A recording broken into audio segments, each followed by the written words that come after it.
தருகிறார்.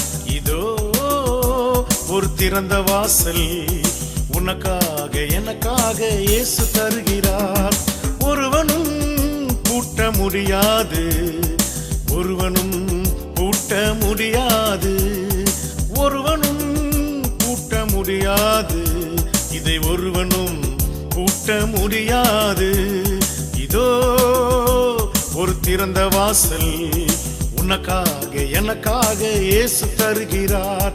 இதோ ஒரு திறந்த வாசல் உனக்காக எனக்காக இயேசு தருகிறார். ஆண்டவரும் இரட்சகரும் மீட்பருமாகிய இயேசு கிறிஸ்துவினுடைய விலையேற பெற்ற நாமத்தினாலே உங்கள் யாவருக்கும் அன்பின் வாழ்த்துக்கள். தெய்வ செய்தி போவதற்கு முன்பதாக நாம் தலைகளை தாழ்த்தி ஆண்டவரை நோக்கி பார்ப்போம். இரக்கமுள்ள எங்கள் நல்ல பிதாவே, உம்மை ஸ்தோத்திரிக்கிறோம், உமக்கு நன்றி செலுத்துகிறோம். இந்த நாளுக்குரிய வார்த்தையை ஆவியானவரை என்ன பேச நீர் திட்டம் வைத்திரோ அந்த வார்த்தை அடிமை நாவிலே வைத்து நீர் பேசும்படியாக உம்முடைய நாமத்தையே மகிமைப்படுத்த கிருபை தாரும். இதற்கு விரோதமாய் கிரியை செய்கிற சத்ரு அதனோட வல்லமைகள் முழுவதும் நசரேயனாகிய இயேசு கிறிஸ்து நாமத்தினாலே கடிந்து கட்டி அப்புறப்படுத்தி ஜெபிக்கிறோம். சகல துதியும் கனமும் மகிமையும் என் இயேசு ஒருவருக்கு மாத்திரம் செலுத்துகிறோம். இயேசு கிறிஸ்துவின் மூலம் பிதாவே, ஆமேன். யோவான் எழுதின நற்செய்தி நூல் 10ஆம் அதிகாரம் 9ஆம் வசனத்தை நான் வாசிக்கிறேன். நானே வாசல், என் வழியாய் ஒருவன் உட்பிரவேசித்தால் அவன் ரட்சிக்கப்படுவான், அவன் உள்ளும் புறம்பும் சென்று மேய்ச்சலை கண்டடைவான். கர்த்தருடைய பரிசுத்தமுள்ள நாமம் மகிமைப்படுவதாக. நானே வாசல், என் வழியாய் ஒருவன் உட்பிரவேசித்தால் அவன் ரட்சிக்கப்படுவான். இயேசு வழி இல்லாமல் வேறு ஒரு ரட்சிக்கக்கூடிய மார்க்கம் கிடையாது. ரட்சிப்பு என்றால் மீட்பு, பாவத்திலிருந்தும் சாபத்திலிருந்தும் அழிவிலிருந்தும் நரகத்திலிருந்தும் நம்மை மீட்கும்படியாக நம்ம பூமியிலே ஒரு பாதை இருக்கிறது என்று சொன்னால் அந்த ஒரே பாதை இயேசு. அதனால் தான் இயேசு சொல்லுகிறார், நானே வாசல், என் வழியாய் ஒருவன் உட்பிரவேசித்தால், இந்த வழியாக ஒருவன் உட்பிரவேசித்தால் அவன் ரட்சிக்கப்படுவான், அவன் காக்கப்படுவான். எதிலிருந்தெல்லாம் காக்கப்படுவான்? அழிவிலிருந்து காக்கப்படுவான். நரகத்துக்கு போகிற காரியத்திலிருந்து அவன் காக்கப்படுவான்.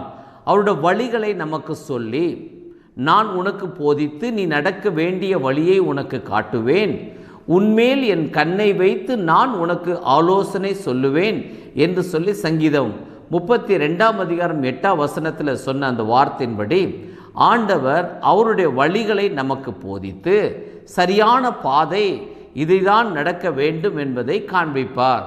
அதை தான் இந்த வசனம் நமக்கு தெளிவுபடுத்தி காண்பித்திருக்கிறது.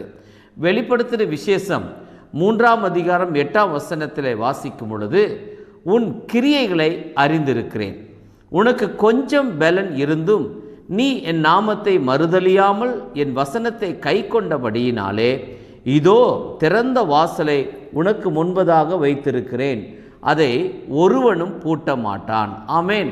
அந்த சபைக்கு எழுதும் பொழுது ஆண்டவர் சொல்லுகிற வார்த்தை, உன் கிரியைகளை நான் அறிந்திருக்கிறேன், நீ என்ன செய்கிற என்பதை நான் அறிந்திருக்கிறேன். நம் உள்ளித்திரியங்களை அறிந்திருக்கிற ஆண்டவர், நாம் செய்கிற எல்லா காரியங்களையும் அறிந்திருக்கிற ஆண்டவர். உனக்கு கொஞ்சம் பலன் இருந்தும், ஆமேன், கொஞ்சம் பலன் இருந்து நீ என் நாமத்தை மறுதலியாமல் உலகத்தோட சூழ்நிலைகளை பார்த்து, பிரச்சனைகளை பார்த்து, போராட்டங்களை பார்த்து இயேசு என்ற பரிசுத்தமுள்ள நாமத்தை மறுதலியாமல் என் வசனத்தை கை கொண்டபடியால். அப்படின்னா வசனத்தை கை கொள்வது என்றால் என்ன? இயேசுவை அன்பு செலுத்துவது.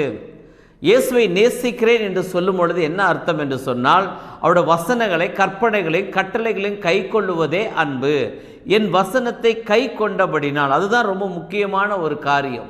வெளிப்படுத்தின விசேஷம் 1ஆம் அதிகாரம் 3ஆம் வசனத்தில் சொல்லும் பொழுது, இந்த தீர்க்க தரிசன வசனங்களை வாசிக்கிறவனும் கேட்கிறவனும் அதை கை கொண்டு நடக்கிறவன், அதன்படி செய்யும் பொழுது, அதை கை கொண்டு நடக்கும் பொழுது நீ பாக்கியவான் என்று சொல்லி அந்த வேதத்தோட பகுதி நமக்கு சொல்லி இருக்கிறது. அதனால் நீ என் வசனத்தை கை கொண்டபடினால் இதோ திறந்த வாசலை உனக்கு முன்பதாக வைத்திருக்க, உனக்கு வாசல்கள் அடைக்கப்படுவதில்லை, நீ சரியான பாதையிலே நடந்து கொள்வாய், அதை ஒருவனும் பூட்ட மாட்டான். அப்படின்னா யாருமே அதை அடைக்கவே முடியாது.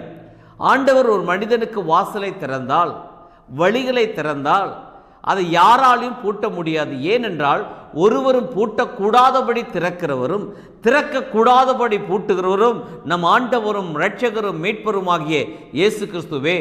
அவர் நமக்கு ஒரு பாதையை வகுத்து கொடுத்து அவர் வாசலை திறந்து வைத்தால் எந்த வல்லமையோ எந்த சத்துருவோ எந்த மனித கிரியைகளோ அதை தடுக்கவே முடியாது. ஏனென்றால் கர்த்தர் செய்ய நினைத்தது ஒன்றும் தடைப்படாது என்பதை நான் அறிந்திருக்கிறேன் என்று சொல்லி யோபு 42:2 சொல்லுகிறார். ஆமென்.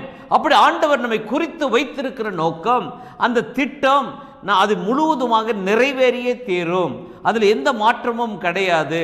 கர்த்தருடைய பரிசுத்தமுள்ள நாமம் மகிமைப்படுவதாக. ஏசாயா தீர்க்கதரிசியின் புஸ்தகம் 35ஆம் அதிகாரம் 8ஆம் வசனமும் 10ஆம் வசனத்தை நான் வாசிக்கிறேன். அங்கே பெரும் பாதையான வழியும் இருக்கும், அது பரிசுத்த வழி எனப்படும். தீட்டுள்ளவன் அதிலே நடந்து வருவதில்லை. அந்த வழியில் நடக்கிறவர்கள் பேதையாய் இருந்தாலும் திசை கெட்டு போவதில்லை.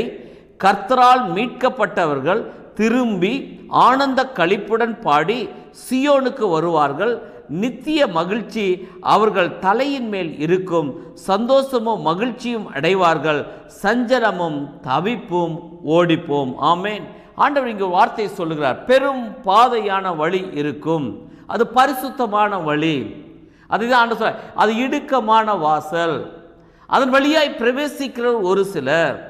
அதில் தீட்டுள்ளவன் அசுத்தம் உள்ளவன் அந்த வழியாக வரவே முடியாது.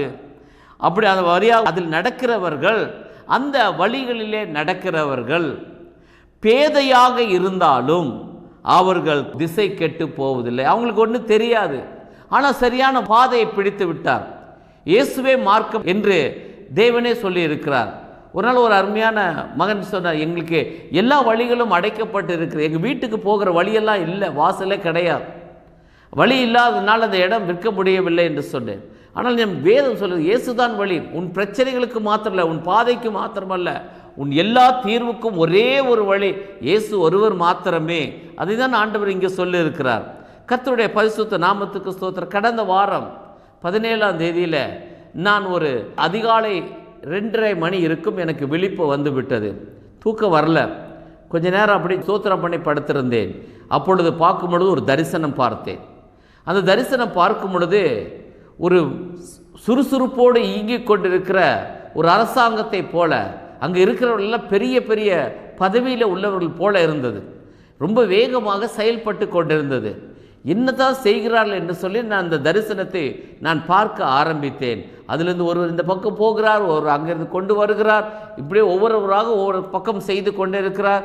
துரிதமான வேலைகளை நடந்து கொண்டிருக்கு. ஒருவர் கொண்டு போய் சில சுருள்களை கொண்டு போய் கொடுக்கிறார். அதுக்கு பிற்பாடு பார்க்கும் பொழுது ஒரு தேவ தூதன் உட்கார்ந்திருப்பதையும் அவன் கையில் ஒரு சுருள் ஒன்றை எழுதி கொண்டு இருக்கிறான். மைக்கூட்டை வைத்து அதிலிருந்து எழுதி கொண்டிருப்பதை நான் பார்க்கிறேன். அதை பார்த்தவுடன் அதை எழுதி இவரிடம் கொண்டு செல் என்று சொல்லுகிறார். இப்படி சொல்லி ஒவ்வொன்றாக சொல்லி கொண்டிருக்கிறார். எனக்கு இதை குறித்து ஒன்றுமே புரியாமல் நான் அப்படி திகைத்து ஒவ்வொன்றையாக நான் பார்த்து கொண்டு இருக்கும் பொழுது என்னோடு கூட பேசின ஒரு தூதன் சொல்லுகிறான், என்ன நீ பார்த்து கொண்டு இருக்கிற, இது என்ன தெரியுமா என்று சொன்னார். அப்பொழுது அந்த தூதன் சொன்ன வார்த்தை, இது இயேசு கிறிஸ்து பூமிக்கு வருகிற ரகசிய வருகையை குறித்ததான செயல்பாடுகள் தான், அது பரலோகத்தில் நடந்து கொண்டு இருக்கிறது, அதை குறித்து தான் ஆண்டவர் உனக்கு காண்பித்து இருக்கிறார். இங்கே இருக்கிற காரியங்கள் ஒவ்வொன்றும் அந்த புரோட்டோகால் அப்படின்னா எப்படி எப்படி நடக்க வேண்டும். இயேசு கிறிஸ்து மத்திய வானத்தில் தான் வருவார். அந்த ரகசிய வருகையின் போது அந்த மத்திய வானத்துக்கு வரும்பொழுது வானம் முதலாவது சுத்திகரிக்கப்பட வேண்டும். அங்கு இருக்கிற சாத்தானுடைய கோட்டைகளால் தகர்க்கப்பட வேண்டும். அதற்கு பிற்பாடு பூமியிலே கிறிஸ்துவுக்குள் மரித்தவர்கள் முதலாவது எழுந்திருக்க வேண்டும். அவருடைய பெயர் இந்த ஜீவ புஸ்தகத்தில் இருக்க வேண்டும். அந்த பெயர்களெல்லாம் குறிப்பிட்டு தான் எழுதப்பட்டு இருக்கிறது. அதை குறித்து தான் அந்த எந்தெந்த பெயர் உள்ளவர்களோ அவர்கள் மாத்திரமே அந்த இயேசு கிறிஸ்துவின் ரகசிய வருகையிலே உயிர் தெழுந்திருப்பார்கள். இன்னும் ஒரு கூட்டம், பூமியில வாழ்கின்ற நாம் பரிசுத்தமாய் கிறிஸ்துவுக்குள் வாழ்ந்து கிறிஸ்துவின் வழிகளிலே நடக்கிற பிள்ளைகளையே ஆண்டவர் மரணத்தை காணாதபடிக்கு ராப்சர் எடுத்துக்கொள்ளப்படுவோம். ஒரு இமை பொழுதிலே மறுரூபமாவோம். முதலாவது கிறிஸ்துவுக்குள் மரித்தவர்கள் உயிர் தெழுந்திருப்பார்கள். இரண்டாவது உயிரோடு இருக்கிற நாமும் எழுந்திருப்போம் என்று தெசலோனிக்கர் புஸ்தகத்தில் எழுதின அந்த வேத பகுதியை தேவன் நினைவு கூர்ந்த அந்த வார்த்தையை சொன்னார். இவ்வளோ வேகமாக எல்லாம் துரிதமாக நடந்து கொண்டு இருக்கிறது. அப்போ அந்த பெயர்கள் எல்லாம் யார் யார் வர வேண்டும் என்றும், அதே போல எந்த தூதன் எக்காலம் ஊத வேண்டும் என்றும், தேவனோடு வருகிற தூதர்கள் யார் என்று சொல்லி அதை 1000 10,000 ஆகவும் அப்படியே வகுத்து கொடுத்து அவர்கள் சரியாக வர வேண்டும். நமக்கு தெரியும், அமெரிக்கா தேசத்தினுடைய ஜனாதிபதி பதவி ஏற்று கடந்த முறை வந்த பொழுது 1 வருட காலத்துக்கு பிற்பாடுதான் அவர் இந்திய தேசத்துக்கு வருகிறேன் என்று சொல்லும் பொழுது, அங்கே இந்திய தேசத்தில் வந்து அவர் வருவதற்கு எல்லா சௌகரியமும் இருக்கிறதா, இங்கே அவருக்கு பாதுகாப்பு இருக்கிறதா, எதை குறித்து பேச போகிறார்கள், என்னென்ன காரியங்கள் வகுக்கப்படும், பொருளாதாரத்தை குறித்தோ இல்லை இராணுவத்தை குறித்தோ இல்லை வியாபாரத்தை குறித்தோ எதையெல்லாம் பேச வேண்டும் என்று ஏற்கனவே முன்கூட்டி ஒரு புரோகிராமிங் செயல்பட்டு அந்த புரோட்டோகால் எப்படி அதை நடத்த வேண்டும், அவர் வரும்பொழுது எந்த இடத்துக்கு போக வேண்டும், யாரிடம் பேச வேண்டும், என்ன வார்த்தை பேச வேண்டும்,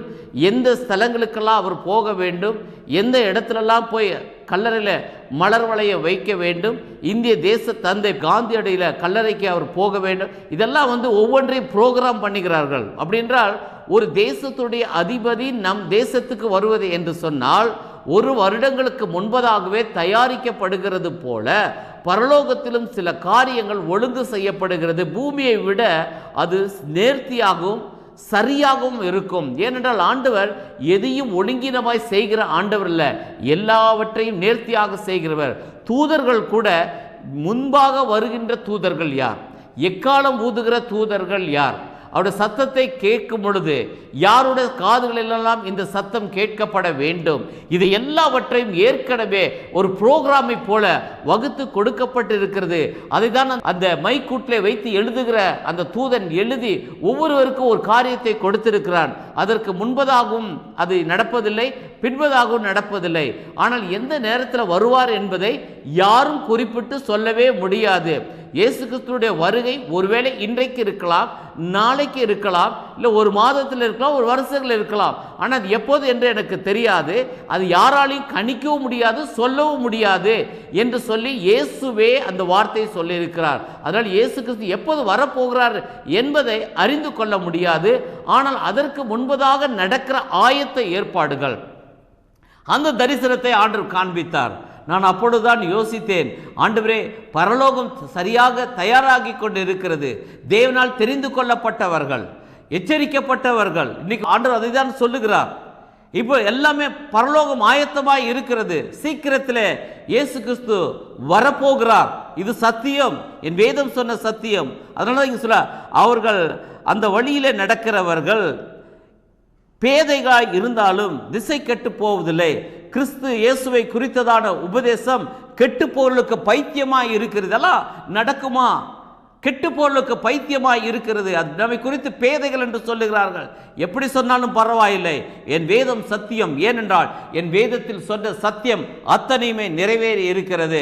கர்த்தருடைய பரிசுத்த நாமத்துக்கு ஸ்தோத்திரமும் மகிமையும் உண்டாவதாக. ஆமேன். இந்த அநேக காரியங்களை குறித்து நாம் பேசுகிறோம். இது எப்படி நடக்கும்? மாம்சத்துக்குரியவன் ஆவிக்குரிய காரியங்களை அறிந்து கொள்ள முடியாது, ஆனால் ஆவிக்குரியவனை ஒருவனும் நிதானிக்க முடியாது. அப்போ பரிசுத்தமாய் வாழ வேண்டும், உண்மையோடு இருக்க வேண்டும், உண்மையாய் பேச வேண்டும், வேதத்தை சத்தியத்தின்படி போதிக்க வேண்டும். தேவன் செய்வது எதுவோ அதுவே நிலைக்கும். அந்த வார்த்தைகளை சரியாக போதித்து ஆண்டவர் சொன்ன போதனையின்படி, அதே சமயம் அவருடைய சித்தத்தின்படி அந்த ஊழியர்கள் நிறைவேற்றப்பட வேண்டும். ஏனென்றால் இயேசு கிறிஸ்து சீக்கிரம் வருகிறார். வெளிப்படுத்துகிற விசேஷம் 21ஆம் அதிகாரம் 27ஆம் வசனத்தில் வாசிக்கும் பொழுது, தீட்டுள்ளதும் அருவருப்பையும் பொய்யையும் நடப்பிக்கிறதுமாகிய ஒன்றும் அதில் பிரவேசிப்பதில்லை. ஆட்டுக்குட்டியானவரின் ஜீவ புஸ்தகத்தில் எழுதப்பட்டவர்கள் மாத்திரம் அதில் பிரவேசிப்பார்கள் என்று வேதம் சொல்லி இருக்கிறது. கர்த்தருடைய நாமத்துக்கு ஸ்தோத்திரம். அப்ப தீட்டானது, அருவருப்பை உண்டாக்கக்கூடியது, பொய் பேசுகிறவர்கள், நடப்பிக்கிறதுமாகிய ஒன்றும் அதில் பிரவேசிப்பதில்லை. ஆமென். பொய்க்கு பிதா பிசாசு, தீட்டுப்படுத்துகிறவன், அசுத்தமாய் இருக்கிறவன், வழிகளை விட்டு தாறுமாறாய் நடக்கிறவன், ஆமென், ஒழுக்கீனமாய் நடக்கிறவன். மார்க் எழுதின சுவிசேஷம் 5ஆம் அதிகாரத்தில் நாம் வாசிக்கிறோம், கெரசரேத் என்ற ஊர் பகுதியில் ஆண்டவராக இயேசு கடந்து போகிறார். அங்கு கல்லறையில் ஒரு குடியிருந்த ஒரு மனிதன் பிசாசு பிடித்திருக்கிறான். அவன் வஸ்திரம் தெரியாதவனாய் ஒழுங்கீனமாய் அந்த வழியாக போகிறவர்களை பயமுறுத்தி தன்னைத்தானே காயப்படுத்தி கல்லுகளால் காயப்படுத்தி கொண்டு இருக்கிறான். அசுத்த ஆவி அவனை பிடித்திருந்தது, அவனை ஒழுங்கீனமாய் மாற்றியிருந்தது, தீட்டாக மாற்றியிருந்தது. ஆனால் இயேசு கடந்து போகிறார். இயேசு அந்த பிசாசை துரத்துகிறார். அதற்கு பெயர் என்னன்னு கேட்கும்போது லேகியோன், நாங்கள் அநேகராய் இருக்கிறபடியா லேகியோன் என்று சொல்லுகிறான். ஆமென். 2000 பிசாசுகளுக்கு மேலாக ஒரு மனிதனை பிடித்து அசுத்த ஆவி அவனை அலைகழித்துக் கொண்டிருந்தது. இயேசு அவனை விடுதலை ஆக்கினார். அது பன்றிகள் கூட்டத்தில் போக வேண்டும் என்று சொன்ன உடனே ஆண்டவர் உத்தரவு கொடுத்தார்.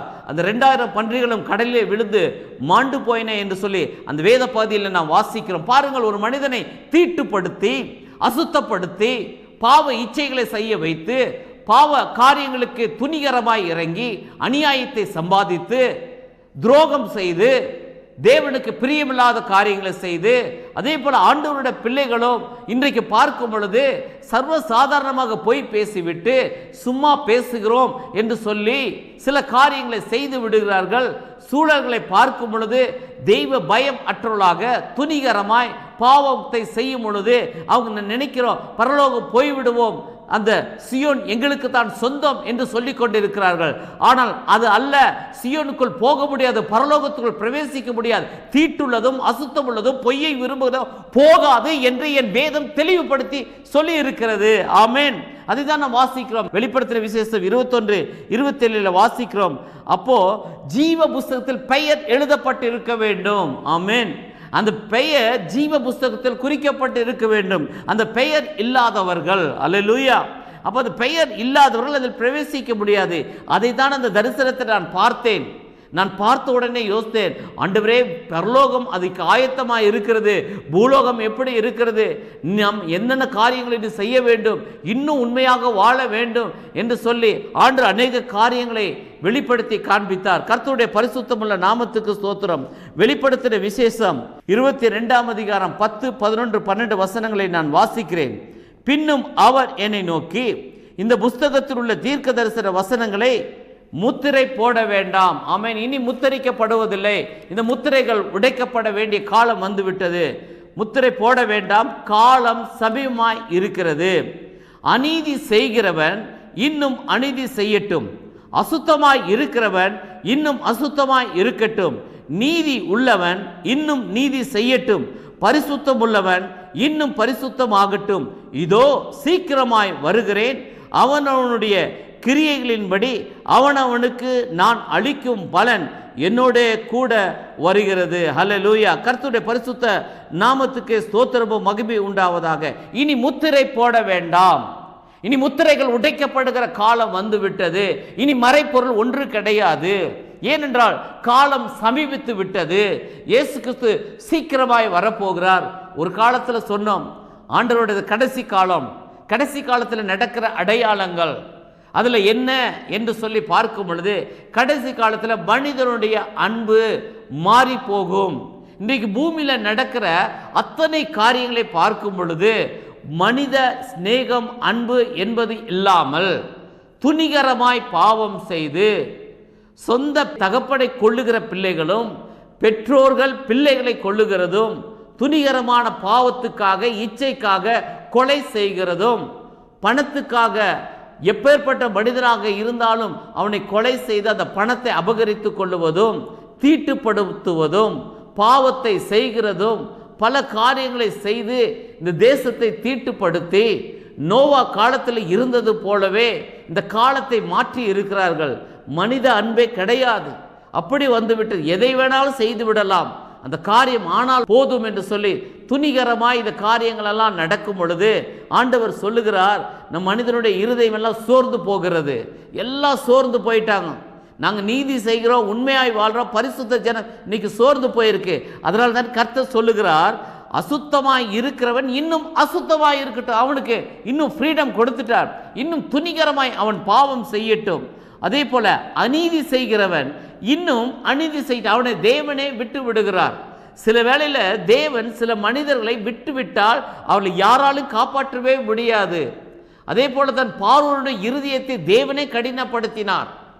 பார்வோனுடைய இருதயம் கடினப்படுத்துறதுக்கு என்ன காரணம் என்றால் தேவன் தன்னுடைய மகத்துவத்தை அந்த இடத்துல வெளிப்படுத்த வேண்டும். ஆனால் தேவனுடைய பிள்ளைகளுக்கு ஆண்டவர் சொல்றார், நீ பரிசுத்தமாய் இருக்கிறேன் என்று நினைக்கிறாயா, இல்ல பரிசுத்தமாய் வாழ்ந்து கொண்டிருக்கிறாயா, இன்னும் நீ பரிசுத்தமாக. அதுதான் சொல்ற, நீ இன்னும் பரிசுத்தமாக. ஏனென்றால் கர்த்தர் பரிசுத்தம் உள்ளவர், அவர் ஒருவரும் சேரக்கூடாத ஒளியிலே வாசப்படுகிறவர். அவர் இருந்த வண்ணமாகவே நாம் அவரை எதிர்கொள்ள வேண்டும். அவர் மகா பரிசுத்தமானவர். அதனால பரிசுத்தம் உள்ளவன் இன்னும் பரிசுத்தமாகட்டும், நீதி உள்ளவன் இன்னும் நீதி செய்யட்டும். இன்னும் நீதி செய்யுங்க, தேவ நீதியை நிறைவேற்றுங்கள், சூழல்களை கண்டு பயப்படாதிருங்கள், கர்த்தருடைய நாமம் மகிமைப்படுவதாக. அதனால தான் ஆண்டவர் சொல்லுகிறார், இந்த நீதியின் தேவன், பரிசுத்தத்தின் தேவன் நம்மை ஆட்கொண்டு இருக்கிறார். அதனால பரிசுத்த ஆவியை நமக்கு தந்து தம்முடைய பலத்தை கொடுத்து பரிசுத்தமாய் வாழ்வதற்கு தேவன் பலத்தை கொடுத்திருக்கிறார். சூழல்களை கண்டு, உலகத்தை பார்த்து, மற்ற காரியங்களை பார்த்து நம்முடைய பந்தய பொருளை, இலக்கை இழந்து போகாதபடிக்கு எதை குறித்து ஓடுகிறோமோ அந்த இலக்கை அடையத்தக்கதாக, அதை தான் பவுல் தன்னுடைய நிருபத்தில் சொல்லுகிறார், நல்ல போராட்டத்தை போராடினேன். இது ஒரு போராட்டமான உலகம்தான். பரிசுத்தமாய் வாழ்வது என்பது ஒரு போராட்டம் தான், அதை போராடத்தான் வேண்டும். அதே போல நீதியாய் வாழ்வது ஒரு போராட்டம் தான், சத்தியத்தை சொல்லுவது ஒரு போராட்டம் தான். நல்ல போராட்டத்தை போராடினேன், ஓட்டத்தை முடித்தேன், இந்த விசுவாசத்தை காத்துக்கொள்ள வேண்டும். ஆமென். இந்த விசுவாசம் தான் தேவனோடு நம்மை இணைத்தது. விசுவாசத்தின் தந்தையாகிய ஆபிரகாம் தேவனை விசுவாசித்தான், அது அவனுக்கு நீதியாக எண்ணப்பட்டது. அப்ப விசுவாசித்து தேவனுடைய வசனம் இது சொன்னது அத்தனையும் சத்தியம் என்று விசுவாசித்து அதை கை கொண்டு அதன்படி நடக்கும் பொழுது நோவா பிரசங்கம் பண்ணுகிறார். 100 வருடங்களுக்கு மேலாக மழை வரப்போகிறது என்று சொல்லி அவருடைய இருதயம் எல்லாம் சோர்ந்து போச்சு, மழையாவது வரப்போகுது. இப்போ அதே மாதிரி தான் நடக்குது. விதைப்பும் புசிப்பும் எல்லாம் அப்படிதான் நடக்கிறது நினைக்கிறோம். நிச்சயமாக இயேசு கிறிஸ்து சீக்கிரத்தில் வரப்போகிறார். இனி கால தாமதம் செய்ய மாட்டார். அதை மாத்திரம் நான் அறிந்திருக்கிறேன். எந்த நாளில் வேணா இருக்கலாம், எப்ப வேணா இருக்கலாம். அந்த நேரத்தையோ அந்த நாளிகையோ தேவன் ஒருவர் தவிர யாருக்கும் அது அறியாது என்று வேதம் தெளிவாக சொல்லி இருக்கிறது. அதனால் இதோ வந்து விட்டார், இங்கே இருக்கிறார், இப்ப வரப்போறார் என்று சொன்னால் நம்பாதிருங்கள். ஆனால் அதற்குரிய அடையாளங்கள் நடக்கும் பொழுது நம்மை தகுதியாக்கி பரிசுத்தப்படுத்தி மணவாட்டியாகிய திருச்சபையை தேவன் எடுப்பதற்காக மத்திய வாடத்தில் வரப்போகிறார். அப்பொழுது கிறிஸ்துவுக்குள் மரித்தவர்கள் முதலாவது உயிர் தெழுந்திருப்பார்கள், பிற்பாடு உயிரோடு இருக்கிற நாமும் எதிர்கொள்ளுவோம் என்று சொல்லி அந்த வேத பகுதி சொல்லி இருக்கிறபடியால் இது சத்தியம். இந்த வேதத்தில் சொன்ன காரியம் அத்தனையும் சத்தியம். இதற்காகத்தான் தேவன் நம்மை இன்றைக்கு அரை கூவல் விட்டு அழைக்கிறார். அவன் செய்கைக்கு தக்க பலன் என்னோடு கூட வருகிறது. ஒருவேளை ஆரம்ப நாட்கள் உற்சாகமாய் கலந்து கொண்டு வந்து மனிதனுடைய சூழ்நிலைகளை பார்த்து, சபையில் நடக்கிற காரியங்களை பார்த்து சூழ்நிலைக்கு ஏற்றமாய் மாறியிருந்தால் இன்றைக்கு நம்மை சரி செய்து கொள்வோம். மாரநாதா இயேசு கிறிஸ்து சீக்கிரம் வரப்போகிறார். அவருடைய வருகைக்கு நம்மை தகுதியாக்குவோம், ஆயத்தப்படுத்துவோம். கர்த்தர் பெரிய காரியங்களை செய்வார். நாம் தலைகளை தாழ்த்தி ஆண்டவரை நோக்கி பார்ப்போம். இரக்கமுள்ள எங்கள் நல்ல பிதாவே, உம்மை நாங்கள் ஸ்தோத்திரிக்கிறோம், உமக்கு நன்றி செலுத்துகிறோம். 2000 வருடங்களாக நாங்கள் கேட்டுக்கொண்டிருக்கிற இந்த வார்த்தை, இயேசு வரப்போகிறார், வருகிறார் என்ற செய்தியை கேட்டு கேட்டு ஆண்டவரே சப்பா, அநேக சோர்ந்து போயிட்டாங்க, அநேக வழிகளை விட்டு வழி விலகி போயிருக்கிறாங்க ஆண்டவரே. ஆனால் நாங்கள் இறுதி கட்டத்தில் நெருங்கி இருக்கிறோம். ஏனென்றால் நடக்கிற சம்பவங்கள், யுத்த செய்திகள், சமாதானம் இல்லாத தன்மைகள், எங்கு பார்த்தாலும் குழப்பம், ஜாதிக்கு விரோதமாய் ஜாதி, மனிதனுக்கு விரோதமாய் மனிதன், ராஜ்யத்துக்கு விரோதமாய் ராஜ்யம், குழப்பமான ஒரு சூழ்நிலை, எந்த பக்கத்தில் நம்பிக்கை இல்லாத தன்மை, பாவம் அதிகமாய் பெருகி பரிசுத்தம் குறைந்து திருச்சபைகளுக்குள்ளாகவே சத்துரு பல காரியங்களை கொண்டு வந்து வேஷம் தரித்து கள்ள தீர்க்கதரிசிகள் எழும்பி கூடுமானால் தெரிந்து கொள்ளப்பட்ட வஞ்சிக்கத்தக்கதான அடையாளங்களை செய்து ஆண்டவரே அநேக இடங்களிலே மாறுபாடும் கோடலுமான சந்ததியாய் இருக்கிறது. இவைகள் எல்லாவற்றது விலக்கி வேலி எடுத்து பாதுகாத்து கொள்ளும் ஆண்டவரே. நாங்கள் செய்கிற கிரியைகள் ஆண்டவரே உம்மோடு கூட வருகிறது என்று சொல்லி உம்முடைய வேதம் சொல்லி இருக்கிறபடியால் உம்மை எதிர்கொண்டு காத்திருக்கத்தக்கதாக எப்பொழுது வருகிறதோ அந்த வருகைக்கு எங்களை தகுதிப்படுத்தும். உம்முடைய ஜீவ புஸ்தகத்தில் பெயர் எழுதப்பட வேண்டும் ஆண்டவரே. எங்களுடைய பெயர் அந்த ஜீவ புஸ்தகத்தில் இருக்க வேண்டுமாய், ஆட்டுக்குட்டியார் புஸ்தகத்தில் இருக்க வேண்டுமாய் நாங்கள் ஜெபிக்கிறோம். அதற்கு தகுதியோடு காத்திருக்க, இரவும் பகலும் விழித்திருந்து ஜெபிக்க, பரிசுத்தமாய் வாழ வேதத்தின் சத்தியத்தை அறிந்து அதன்படி நடக்க ஒவ்வொருவரையும் பலப்படுத்தும், ஆசீர்வதியும். கர்த்தர் பெரிய காரியங்களை செய்யும். துதி கன மகிமை எல்லாம் என் இயேசு ஒருவருக்கு மாத்திரம் செலுத்துகிறோம். இயேசு கிறிஸ்துவின் பரிசுத்தமுள்ள நாமத்தில் ஜெபிக்கிறோம் பிதாவே. ஆமேன், ஆமேன். இதோ ஒரு திறந்த வாசல், உனக்காக எனக்காக இயேசு தருகிறார்.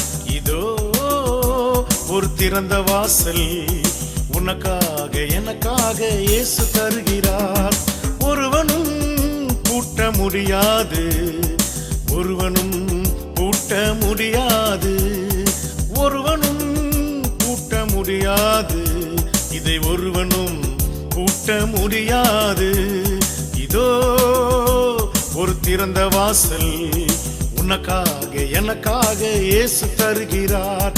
இதோ ஒரு திறந்த வாசல், உனக்காக எனக்காக இயேசு தருகிறார்.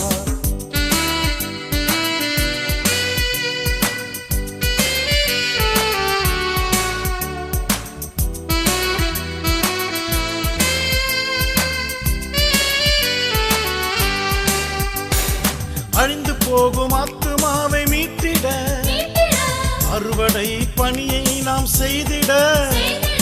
அழிந்து போகும் ஆத்துமாவை மீட்டிட, அறுவடை பணியை நாம் செய்திட. இதோ ஒரு திறந்த வாசல், உனக்காக எனக்காக இயேசு தருகிறார். இதோ ஒரு திறந்த வாசல், உனக்காக எனக்காக இயேசு தருகிறார்.